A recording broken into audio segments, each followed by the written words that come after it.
রাজধানী ঢাকা রিপোর্টার্স ইউনিটির নসরুল হামিদ মিলনায়তনে এক আলোচনা সভা হয়। আলোচনা সভায় বক্তব্য রাখেন গণ অধিকার পরিষদের সভাপতি নুরুল হক নূরসহ আরও অনেকে। অন্তর্বর্তী সরকারের ভেতরে সুবিধাভোগীরা ঢুকে গেছে বলে মন্তব্য করেছেন নুরুল হক নূর।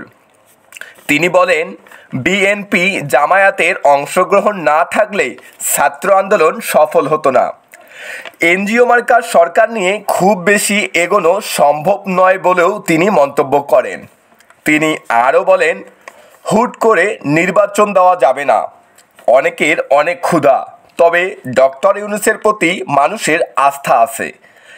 দেশের সংস্কারের পর দ্বিকক্ষ বিশিষ্ট ও সংখ্যানুপাতিক নির্বাচন ব্যবস্থা চালু করতে হবে। ভারতকে টার্গেট করে তিনি আরও বলেন, পার্বত্য অঞ্চলের বর্তমান অস্থিতিশীলতা ও আসন্ন দুর্গাপূজায় ভারতের ষড়যন্ত্রের দিকে সজাগ থাকতে হবে। সবার আগে আপডেট খবর পেতে চ্যানেলটি সাবস্ক্রাইব ও লাইক দিয়ে পাশে থাকবেন। এদিকে গণ অধিকার পরিষদের সাধারণ সম্পাদক মোহাম্মদ রাশেদ খান বলেন, রাষ্ট্র সংস্কারে রাজনৈতিক দলগুলোর সহযোগিতা ছাড়া বিরাজনীতিকরণের দিকে হাঁটলে আরেকটি ১/১১ সৃষ্টি হবে।